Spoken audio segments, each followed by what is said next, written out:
अस्सलाम वालेकुम। उम्मीद है आप सब लोग खैरियत से होंगे।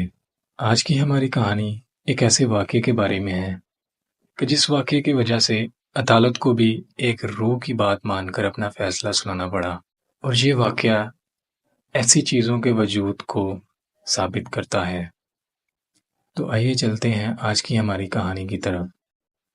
कहानी की तरफ बढ़ने से पहले हमारे चैनल को सब्सक्राइब करें और वीडियो को लाइक करें। तो चलिए आज की हमारी कहानी की तरफ चलते हैं। 23 जनवरी 1897 में एरास्मस नामी एक लोहार ने अपनी छोटी सी दुकान में वेस्ट वर्जीनिया के देहाती इलाके में अपनी भट्टी में आग जलाई और अपने 11 साला हेल्पर को आवाज़ दी जो दुकान की सफाई कर रहा था। एरास्मस ने इस रात घर जल्दी जाने का इरादा किया था, ताहम आखिरी लम्हे एरास्मस को एक ऑर्डर आया और इसलिए एरास्मस को मालूम था कि आज ऐसा नहीं होने वाला। इस तरह वो अपने हेल्पर को अपने घर भेजता है अपनी बीवी जोना को चेक करने के लिए। वो ये चाहता था कि इसकी बीवी जोना को पता हो कि ये आज रात घर देर से आएगा और अगर जोना को किसी चीज़ की ज़रूरत हो तो हेल्पर इसको वो चीज़ ला दे या किसी किस्म का कोई काम हो तो उसकी मदद करे। हेल्पर के जाने के बाद एरास्मस अपनी दुकान में काम में मसरूफ़ हो जाता है, लेकिन इसका ज़हन अपने काम की तरफ नहीं था बल्कि वो अपनी बीवी जोना के बारे में सोच रहा था। इन दोनों ने अभी तक किसी को नहीं बताया था, लेकिन जोना हामला थी। एरास्मस और जोना की मुलाकात सिर्फ चंद माह कबल ही हुई थी, लेकिन इन दोनों को जल्द ही आपस में मोहब्बत हो गई। जोना की उम्र 23 साल थी और ये बहुत ही खूबसूरत थी। इसके स्याह बाल और स्याह आंखें थी। वो मुकम्मल तौर पर एक आज़ाद रूह थी जो एक खेत पर पली बड़ी थी। एरास्मस जब इस गांव में पहुंचा जहां जोना रहती थी, जब इन दोनों ने एक दूसरे को देखा तो इनको एक दूसरे से फौरन मोहब्बत हो गई। एरास्मस जोना से काफ़ी बड़ा था। इसकी उम्र 35 साल थी। ये खूबसूरत नीली आंखों वाला नौजवान था और वो इस छोटे से देहात में अपनी लोहार की दुकान लगाने आया था। जोना की फैमिली में ख़ास तौर पर इसकी माँ इन दोनों के रिश्ते से बिल्कुल नाखुश थी। जोना की माँ मैरी जेन को ये बात बिल्कुल पसंद नहीं थी कि एरास्मस की उम्र जोना से काफ़ी ज़्यादा बड़ी थी, लेकिन जोना नाकाबिले यकीन हद तक ज़िद्दी थी। इस वजह से जोना को कोई रोक नहीं पाया। नवंबर में एक दूसरे से मिलने के चंद माह बाद जोना और एरास्मस की शादी हो गई और ये एक छोटे से घर में रहने लगे और कुछ ही अरसे बाद जोना हामला हो गई और ये दोनों बहुत ही ज़्यादा खुश थे इस बात से। लेकिन इब्तदाई तौर पर यह चीज़ वाज़ेह हो गई थी कि जोना को इस हमल में पेचीदगियाँ थीं। वो बहुत ज़्यादा बीमार रहने लगी और जो डॉक्टर इसको चेक करता था उसको मालूम था कि इस चीज़ का मुमकिन तौर पर इसके हमल से ताल्लुक़ था। इस तरह जोड़े ने फ़ैसला किया कि ये बात अभी लोगों को बताने से पहले हम थोड़ा इंतज़ार करेंगे। इसी वजह से एरास्मस घर जल्दी जाना चाहता था। वो वाकई जोना को देखना चाहता था। इस दौरान एरास्मस का 11 साला हेल्पर एरास्मस और जोना के घर तक पहुंच चुका था। जैसे ही वो इस छोटे से 2 मंजिला घर के दरवाजे पर पहुंचा, इसने घर के दरवाजे पर दस्तक दी, लेकिन जोना ने दरवाज़ा नहीं खोला। इस चीज़ को हेल्पर ने थोड़ा अजीब समझा क्योंकि जोना घर में चहल पहल करती रहती और दरवाज़ा खोलने में ज़रा भी देर न करती। दरवाजे के सामने खड़े हेल्पर को घर के अंदर से भी कोई आवाज़ नहीं आ रही थी। इसे ऐसा लग रहा था कि जैसे घर के अंदर कोई नहीं है। हेल्पर ने दरवाजे पर दोबारा दस्तक दी, लेकिन दरवाज़ा नहीं खुला। ये देखकर इसने दरवाजे को थोड़ा धिक्का दिया और वो ये देखकर हैरान था कि दरवाज़ा खुला हुआ था। जैसे ही दरवाज़ा खुला तो इसने देखा कि घर के अंदर बिल्कुल अंधेरा था, कोई लाइट नहीं जल रही थी। उसे बहुत ज़्यादा अजीब लग रहा था और ये लड़का घर के अंदर दाखिल हुआ और इसने जोना को आवाज़ दी, लेकिन कोई जवाब नहीं आया। इसने इधर उधर देखा और जब इसने कोने की तरफ देखा तो सीढ़ियों के पास ज़मीन पर जोना लेटी हुई थी और ये देखकर वो बहुत ज़्यादा खौफज़दा हुआ। वो जोना के करीब गया और इसने देखा कि जोना की सांस नहीं चल रही थी। वो बहुत ज़्यादा खौफज़दा हुआ और वहाँ से भागा और अपने घर चला गया और अपनी माँ को ये सब वाक़या बताया। इसकी माँ ने इसे कहा कि तुम वापस जाओ और दुकान पर जाकर एरास्मस को ये सारी बात बताओ और मैं डॉक्टर को बुला कर लाती हूँ।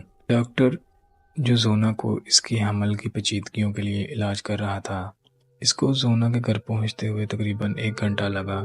जब ये घर के अंदर दाखिल हुआ तो वो 11 साल लड़का और इसकी माँ और दूसरे पड़ोसी घर में मौजूद थे। डॉक्टर जब दूसरी मंजिल पर पहुंचा तो इसने देखा कि मास्टर बेडरूम में एरास्मस बेड पर बैठा हुआ था और इसने जोना को अपने साथ बैठाया हुआ था। इसने जोना का सर अपनी बाजुओं में रखा हुआ था और इसके बालों को सहला रहा था और रो रहा था। डॉक्टर एरास्मस और जोना को बखूबी जानता था क्योंकि पिछले कई हफ्तों से वो जोना का इलाज कर रहा था और ये सब देखकर उसे बहुत ज़्यादा अफसोस हुआ, लेकिन वो जानता था कि इसे अपना काम करना है। इस तरह डॉक्टर एरास्मस के करीब गया और इसने इसके कंधे पर हाथ रखा और इसने एरास्मस को कहा कि मुझे जोना का मुआयना करना होगा, लेकिन एरास्मस ने कोई जवाब नहीं दिया। वो बस अपनी बीवी के बालों को सहला रहा था और रो रहा था। और जब डॉक्टर ने इस पर थोड़ा जोर डाला तो एरास्मस ने जोना को बेड पर लेटाया और इस बात को यकीनी बनाया कि जोना के बाल इसके कंधों तक सीधे रहें, और वो बेड के पास घुटने टेक कर बैठ गया और जोना के बालों में हाथ फेरता रहा। डॉक्टर ने जोना की लाश का मुआयना किया और कुछ देर मुआयना करने के बाद इस नतीजे पर पहुंचा कि जोना की मौत हमल की पेचीदगी की वजह से हुई। और अगले दिन जोना को पहाड़ी की चोटी पर मौजूद मुकामी कब्रिस्तान में दफनाया गया और ये बात फैल चुकी थी कि जोना मरने से पहले हामला थी और इस वजह से वहाँ हर कोई एरास्मस को देख रहा था जो गम से नडाल था और बहुत ज़्यादा रो रहा था। जोना के ताबूत को कब्र में डालने से पहले एरास्मस ने कहा कि इसका पसंदीदा स्कार्फ इसके ताबूत में रख दो और इसने अपनी बीवी को आखिरी अलविदा कहा। वहाँ मौजूद सब लोग एरास्मस को देख रहे थे जो बहुत ज़्यादा गम में नडाल था।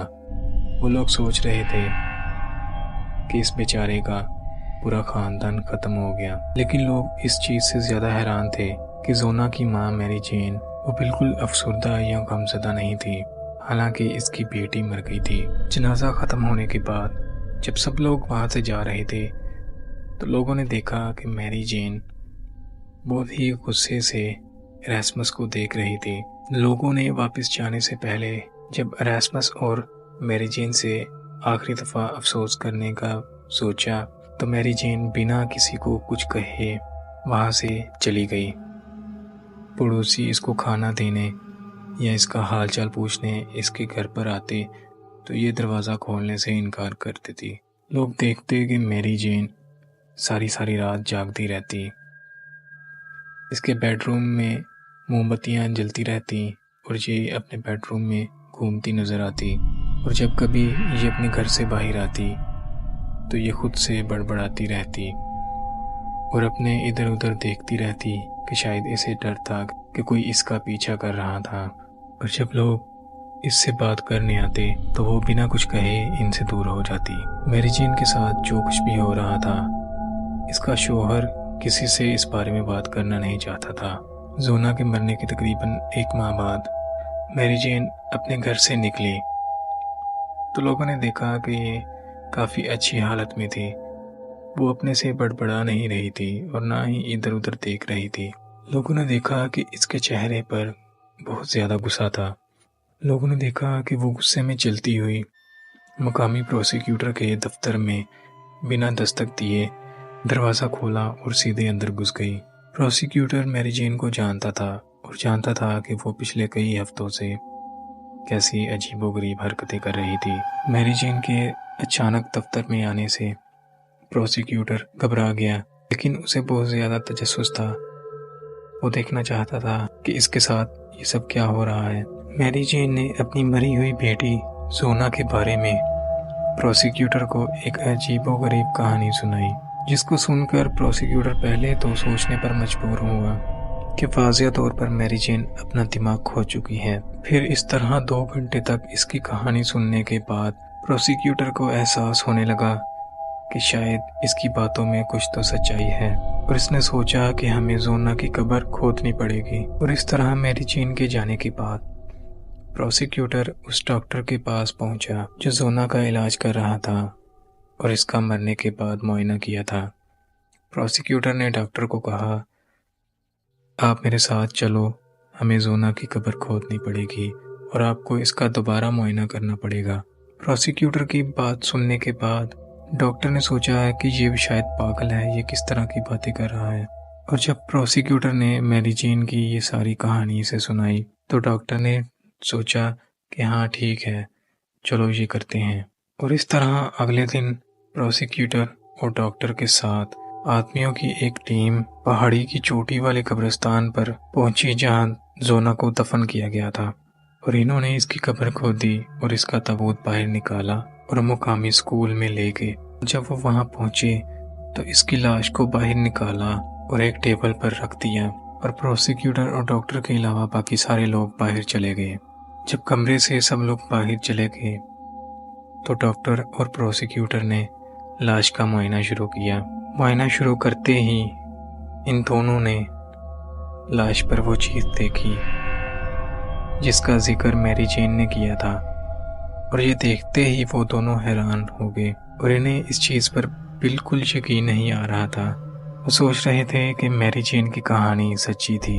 मैरी जेन की कहानी ये थी कि जोना के जनाजे के दिन, हालांकि वो बहुत ज्यादा गमज़दा थी, लेकिन उसे इस चीज़ पर बहुत ज़्यादा गुस्सा आ रहा था। वो एरास्मस से बहुत ज़्यादा नफरत करती थी और अब वो इसे अपनी बेटी की लाश पर रोता हुआ देख रही थी। और इस तरह वो सारा समय एरास्मस को ही घूर रही थी। वो इससे बहुत ज़्यादा नफरत करती थी, लेकिन अचानक इसे फीलिंग आई कि कुछ बहुत ज़्यादा गलत हो रहा है और ये सोच इसके दिमाग को खा रही थी। और ऐसे ही जनाजा ख़त्म होते होते मैरी जेन सोच रही थी कि मैं अपनी बेटी से कैसे राब्ता करूं। और इसी तरह जब वो अपने घर गई तो ये अपने कमरे में गई और कमरे को बंद किया और मोमबत्ती जलाकर अपनी बेटी की रूह को पुकारने लगी कि बताओ तुम्हारे साथ ऐसा क्या गलत हुआ, मुझे जवाब दो। और फिर 1 महीने तक ये ऐसा ही करती रही और वो बहुत ज़्यादा जुनून में मुब्तला थी। वो इधर उधर देखती रहती कि शायद इसकी बेटी की रूह अचानक नमोदार हो और इसे बताए कि क्या चीज़ गलत हो रही थी। और यूं वो सारी रात जागती रहती। और फिर एक रात फरवरी के दरमियान में मैरी जेन को ये सब करते हुए तकरीबन 1 महीना हुआ था। वो अपने कमरे में बैठी थी और दुआ मांग रही थी जैसे वो आमतौर पर करती थी।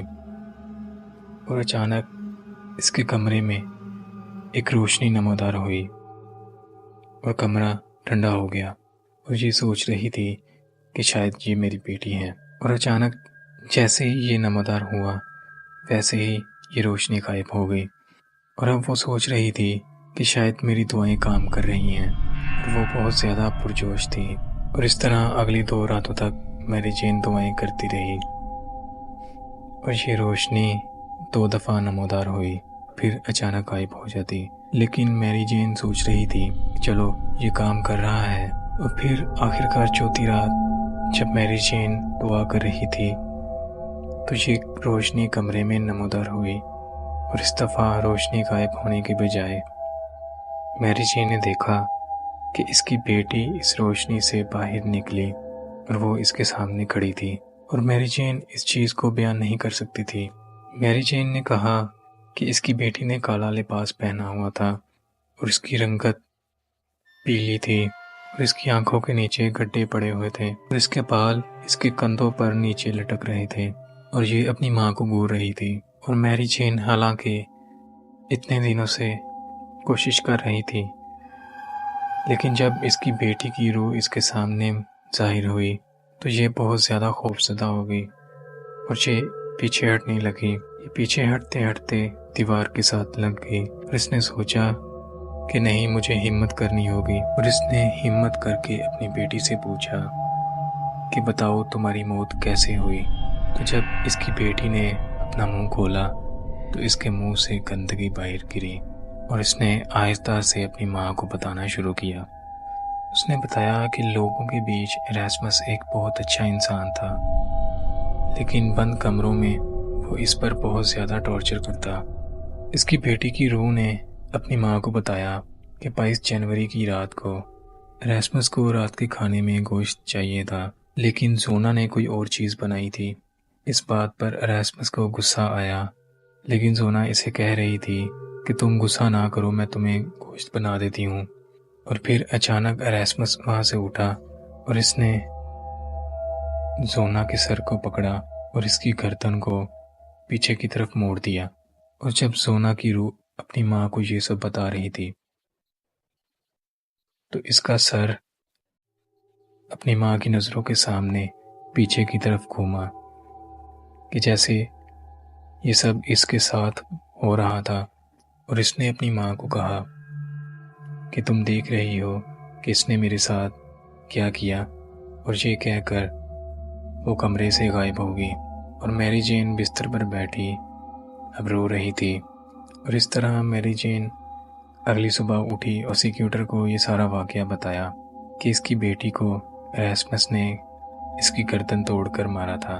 जेन की बात सुनकर प्रोसिक्यूटर जब डॉक्टर के पास जोना के मुआयने के बारे में पूछने गया कि क्या तुमने इसकी गर्दन पर कोई निशानात देखे, तो जब इसने डॉक्टर से पूछा तो डॉक्टर ने बताया कि जब मैं जोना का मुआयना कर रहा था तो रैस्मस बेड के सराहने बैठा जोना के बालों को सहला रहा था और इसके सर को पकड़े रखा था। और डॉक्टर ने जब ये सब सोचा तो इसे लगा कि शायद ये कुछ छिपाने की कोशिश कर रहा था। और इस तरह जब जोना की लाश का दोबारा मुआयना किया तो डॉक्टर और प्रोसिक्यूटर ने देखा कि जब इसकी लाश पर से वो स्कार्फ हटाया जो रैस्मस ने रखा था, तो इन्होंने देखा कि वहाँ उंगलियों के निशानों जैसे निशानात थे। और जब मज़ीद मुआयना किया तो पता चला कि इसकी गर्दन टूटी हुई थी और इसका विंड पाइप कुचल दिया गया था। और इस तरह रैस्मस को अपनी बीवी के कत्ल के इल्ज़ाम में गिरफ्तार कर लिया गया। अदालत में रैस्मस के मुकदमे की समाअत के दौरान मैरी जेन ने गवाही दी और अपनी बेटी की रूह के बारे में सारे वाक़यात बताए। और गवाही और सबूतों को देखते हुए जजेस ने रैस्मस को कसूरवार पाया। जोना से शादी करने से पहले रैस्मस की 2 शादियां हो चुकी थी। इसकी एक बीवी ने इस पर बदसलूकी का केस किया और इससे तलाक ले ली। और इसकी दूसरी बीवी अजीबोगरीब तरीके से मर गई। वेस्ट वर्जीनिया के कब्रिस्तान में एक बोर्ड लगा है जहां जोना को दफनाया गया था, जिस पे लिखा है वाहिद केस जिसमें एक रूह की गवाही ने कातिल को सजा देने में मदद की। उम्मीद है आज की कहानी आपको पसंद आई होगी। अगर आपको आज की कहानी पसंद आई तो वीडियो को लाइक करें और चैनल को सब्सक्राइब करें। शुक्रिया। अल्लाह हाफिज़।